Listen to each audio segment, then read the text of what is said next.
سلامونه او نیکی هیلې یو ځل بیا په ای لرنینګ یوټیوب چینل کې تاسو ټولو ته ښه راغلاست ویم.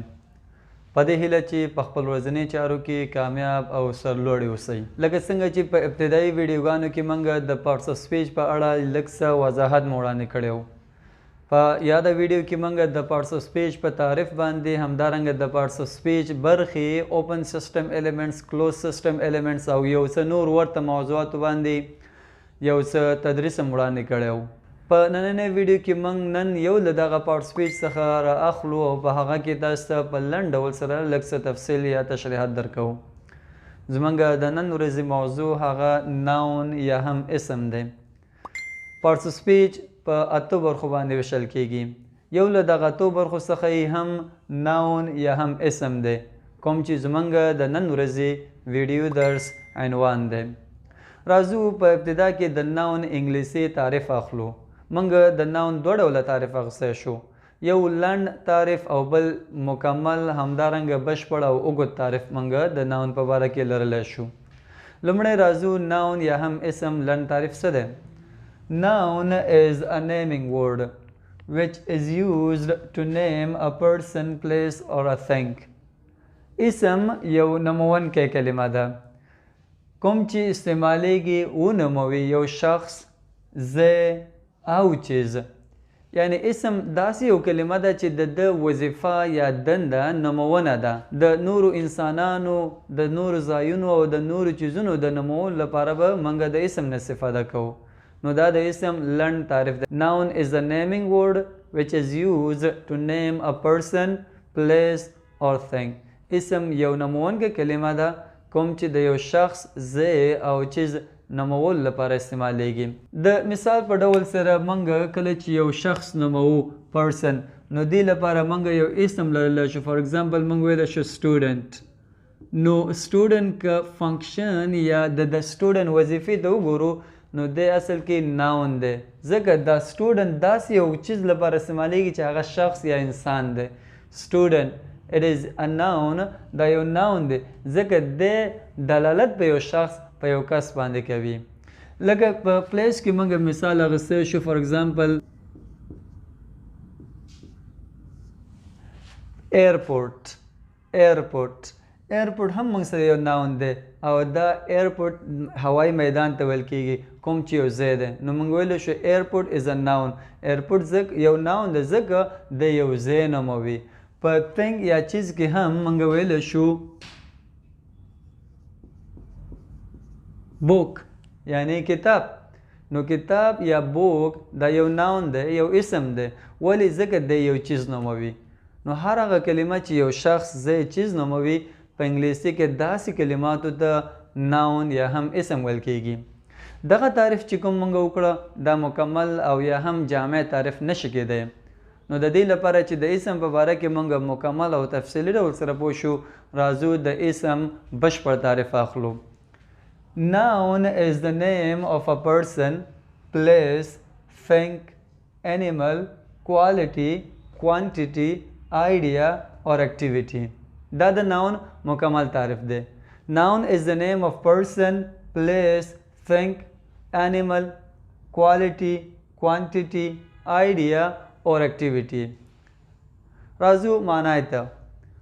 اسم د یو شخص، ځای، چیز، حیوان، کیفیت، کمیت، نظری او یا هم د یو فعالیت نوم ته ویل کیږي. هر هغه کلمه، هر هغه لغت چې موږ په هغه باندې یو شخص نوموو، په هغه لغت باندې موږ یو ځای نوموو یا یو چیز نوموو یا یو حیوان نوموو یا یو کوالټي، یو کیفیت نوموو او یا هم یو کوانټیټي، کمیت یا مقدار موږ نوموو او یا هم یو نظریه اوسي، یو آیډیا اوسي، یو نظر اوسي او یا هم یو فعالیت اوسي، یو کار اوسي. نو د دغسې کلماتو لپاره موږ نو دغسې کلمو ته په انګلیسي کې ناون یا هم اسم ویل کیږي. راځو دغه ټولې موضوعات په مثالونو کې موږ واضح کوو. د پرسن مثالونه دا کیدای شي بوای. بوای موږ سره یو ناون دی ځکه دلته د یو شخص نوموي. پایلټ دا هم ناون دی، د یو شخص نوموي. او علي د هم ناون دی ځکه علي، پایلټ، بوای درې واړه به دلالت کوي په یو شخص باندې او پرسن یا شخص چې دی دا ته اسم ویل کېږي. هر هغه کلمه چې شخص نوموي دې ته په انګلیسي کې اسم یا هم ناون ویل کېږي. په پلیس کې موږ سره روډ دی، کنټري، کلاس، دا ټول کلمات د ناونز یا اسمونه دي ځکه د هر یو لغت چې دی په یو ځای باندې دلالت کوي. روډ معنا سړک، کنټري معنا هیواد، کلاس معنا ټولګی، دا ټول ځایونه دي. نو هر هغه لغت چې په ځای دلالت کوي اسم بلل کېږي. درېیمه لغت چې دی موږ سره think دی، یعنې هر هغه څه چې موږ چیزونه نوموو ورباندې هغه ته هم ناون ویل کېږي. د مثال په ډول سره بوک، چیر، شوګر، کتاب، چوکۍ، همدارنګه بوره، دا چیزونه دي.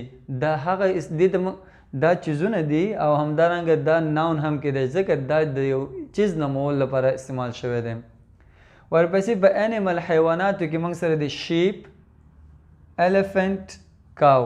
شیپ معنا پسه، الیفنټ فیل او کاو غوا. دا داسې کلمې دي دې باندې موږ یو حیوان نوموو. نو چې کله یو حیوان موږ نوموو دغه کلمې ته ناون ویل کېږي. ورپسې کوالټي یا کیفیت کې موږ سره د بیوټي، ښکلا، دا یو کیفیت دی خلک یې لري.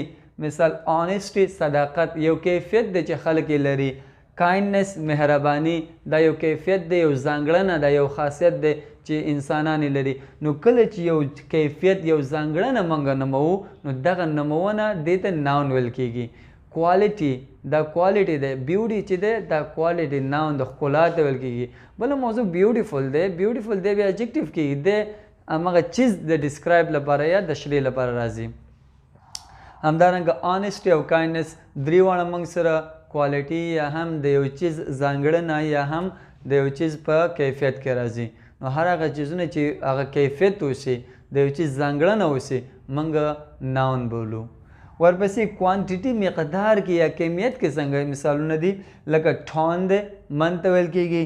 کیلو، کیلو ته ویل کېږي. پاونډ، پاونډ ته ویل کېږي. نو دا مقدار دی، دا اصل کې د اندازه کولو واحد دی. نو دا هم موږ سره په ناون کې شامل دي.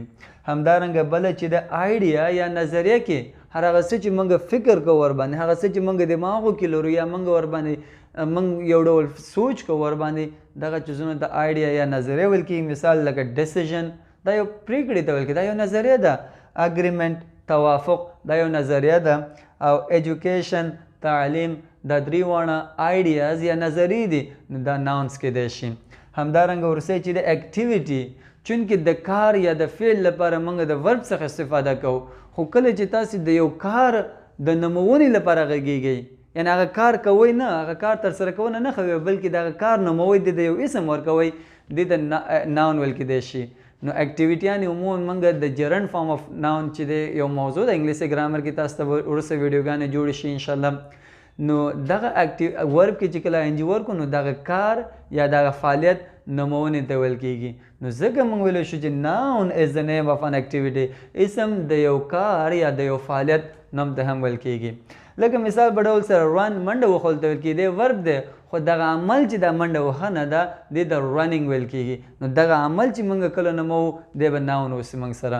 مثال په ډول سره ټیچینګ دی، ټیچ تدریسول ورب فعل دی، خو دغه کار ته کوم چې اکټیویټي یو فعالیت دی دغه کار نومونې لپاره موږ ناون یا جرنډ فارم اف ناون کاروو، لکه ټیچینګ تدریس ته ویل کېږي. همدارنګه سموکینګ دی، سکل، تدریس کول او منډه وهل نه، دا درې واړه چې دي اکټیویټي یا فعالیتونه دي او هر هغه چیز چې موږ یو فعالیت نوموو، یو کار نوموو، هغه ته هم ناون ویل کېږي. نو د ناون خلاصه تعریف دا شو چې ناون از the name of person, place, thing, animal, quality, quantity, idea or activity. دا د ناون بشپړ تعریف دی. راځو یو بل موضوع د ناون هغه په نوٹ کې درته واضح کومه. یا ویلی شو چې د ناون یو بل تعریف موږ لرو، هغه دا ده چې ناون is the name of everything.